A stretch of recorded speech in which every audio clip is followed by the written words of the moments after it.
Comme la Pâque juive était proche, Jésus monta à Jérusalem. Dans le temple, il trouva installés les marchands de bœufs, de brebis et de colombes, et les changeurs. Il fit un fouet avec des cordes et les chassa tous du temple, ainsi que les brebis et les bœufs. Il jeta par terre la monnaie des changeurs, renversa leur comptoir et dit aux marchands de colombes: « Enlevez cela d'ici. Cessez de faire de la maison de mon père une maison de commerce. » Ses disciples se rappelèrent qu'il est écrit: « L'amour de ta maison fera mon tourment. » Des Juifs l'interpellèrent: « Quel signe peux-tu nous donner pour agir ainsi ?» Jésus leur répondit: « Détruisez ce sanctuaire et en 3 jours je le relèverai. » Les Juifs lui répliquèrent: « Il a fallu 46 ans pour bâtir ce sanctuaire, et toi, en 3 jours, tu le relèverais ?» Mais lui parlait du sanctuaire de son corps. Aussi, quand il se réveilla d'entre les morts, ses disciples se rappelèrent qu'il avait dit cela. Ils crurent à l'Écriture et à la parole que Jésus avait dite. Acclamons la parole de Dieu. L'Église célèbre aujourd'hui la fête de la dédicace de la basilique de Latran à Rome, qui est la cathédrale de Rome, la cathédrale du pape.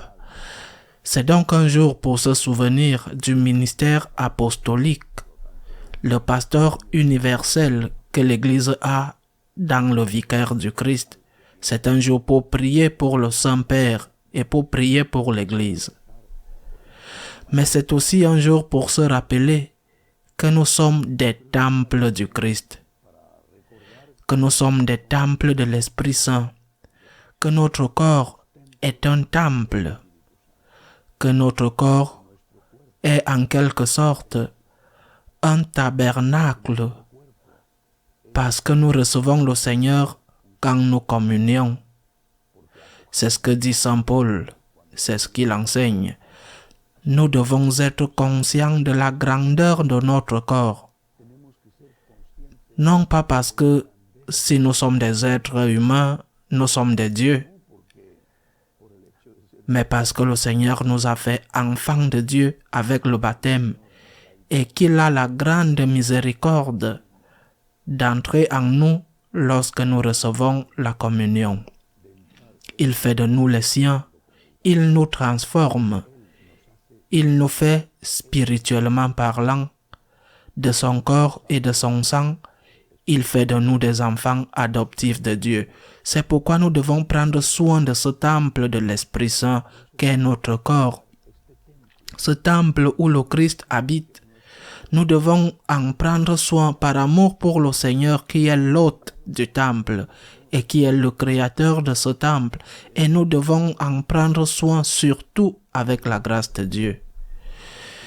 En effet, à quoi sert un corps sain, fort et beau si l'âme est pleine d'immondices? À quoi sert un beau bâtiment si l'intérieur est plein de saleté? Par conséquent, la première façon de prendre soin du corps n'est pas avec un régime ou le sport. La première façon de prendre soin du corps est avec la grâce de Dieu, être dans la grâce de Dieu. Le Seigneur est né dans une grotte de brebis, mais dans cette grotte, il y avait beaucoup d'amour. Dans cette grotte était l'Immaculée Conception. Dans cette grotte, il y avait Saint Joseph, il y avait la grâce de Dieu. Pareil pour nous. Peut-être que tu es vieux et que ton corps n'est plus ce qu'il était.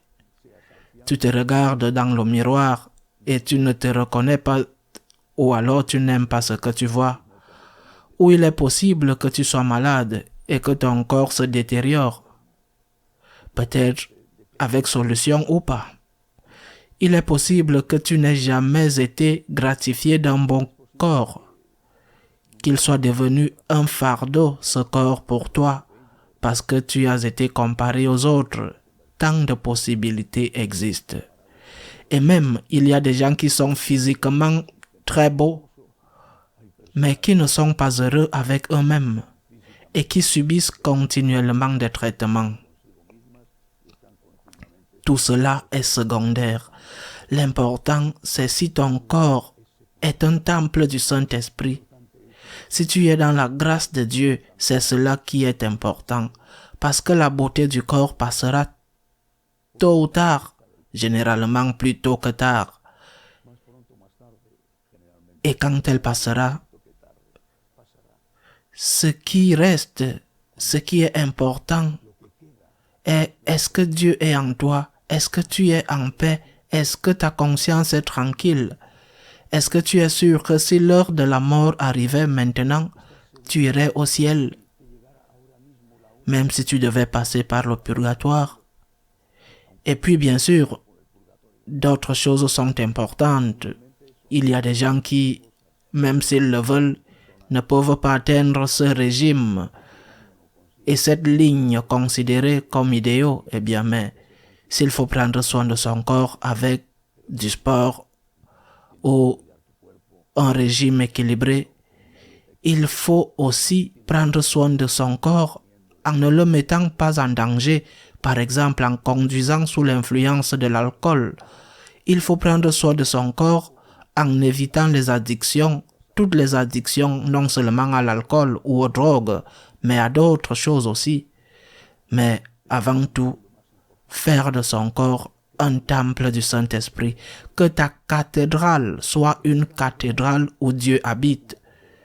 Elle peut ne pas être aussi belle que d'autres, elle peut ne pas être aussi attrayante, mais si elle est propre, le Seigneur y habitera très volontiers. Ainsi donc, aujourd'hui, alors que nous commémorons la consécration de la cathédrale du pape, prions pour lui, prions pour l'Église, demandons à Dieu de nous aider à faire de notre corps une digne demeure pour lui. Ainsi soit-il.